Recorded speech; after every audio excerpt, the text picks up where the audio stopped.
حرم وسمکم سلام اللہ علیہ میں ایک شخص ہمیں ملتا ہے، کہتے ہیں میری کتنی عمر ہوگی؟ ہم نے کہا 80-90 ہوگی۔ کہنے لگا نہیں میری عمر اس سے بھی زیادہ ہے۔ اچھا۔ اور اس انقلاب کی وجہ سے میں نے جو کام کیا ہے، میں ہر روز ڈیلی 1 کلو افیون کھاتا تھا، 1 کلو۔ حضور اقدس، یہ ایمان اس طرح پختہ ہو سکتا ہے کہ جہازوں میں چھپ چھپ کے سپر پاور کو جانا پڑے؟ میرا نہیں خیال آپ کے بھی دماغ میں یہ بات آئی ہوگی۔ بسم اللہ الرحمن الرحیم۔ سچی بتانا، سوچا تھا کبھی ایسا ہو سکتا ہے؟ دیکھو، خداوند متعال تمام امت محمدیہ کو اکٹھا رکھے وحدت اور اپنے دشمن کو پہچانے۔ یہ فرمان مولا علی علیہ السلام کا ہے، جو میں نے خود آیت اللہ سید خامنئی کی زبان سے بھی سنا تھا کہ جو خدا سے ڈرتا ہے اس سے ساری دنیا ڈرتی ہے۔ کیا بات ہے۔ اور جو خدا سے نہیں ڈرتا وہ ساری دنیا سے ڈرتا ہے۔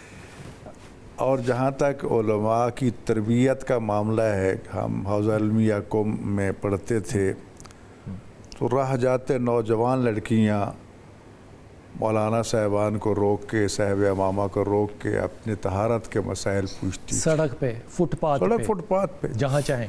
اور جب کبھی کسی نے ان سے کہا کہ آپ یہ کیوں پوچھتی ہے، کہنے لگے ہم آئیں گے زیارت کے لیے، عبادت کے لیے، اگر ہم اس حالت میں جائیں جہالت کی وجہ سے تو نہ ہماری عبادت ہوگی بلکہ ہم توہین کی مرتکب ہوگی، تو اس لیے دین سیکھنے میں کوئی شرم کی بات نہیں ہے۔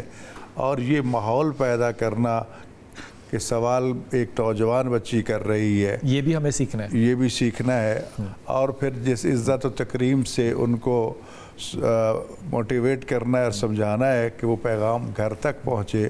اور قم میں تو یہ بات ہم نے آزمائی بھی صحیح اور دیکھی بھی صحیح کہ ایک تو قم کے ہر گھر میں ایک پانی کا تالاب ہوتا تھا۔ ویسے پورے ایران میں وہ رواج ہے جسے کور پانی کہتے ہیں، جس میں آپ چادر رومال کو ڈبو لیں تو پاک ہو جاتا ہے۔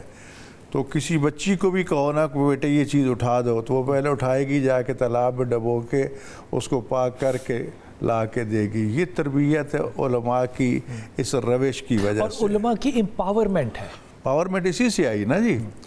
دیکھو پاورمنٹ میں 2 چیزیں ہیں کہ، اور اس حوالے سے اگر دیکھیں نا تو انقلاب کے فوراً کی بات ہے۔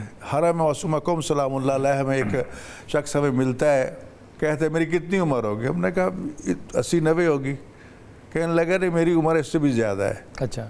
اور اس انقلاب کی وجہ سے میں نے جو کام کیا ہے، میں ہر روز ڈیلی 1 کلو افیون کھاتا تھا، 1 کلو۔ ادھر خمینی نے فرمایا حرام ہے تو سب چھوڑ دیا، اس کو قریب ہی نہیں کیا۔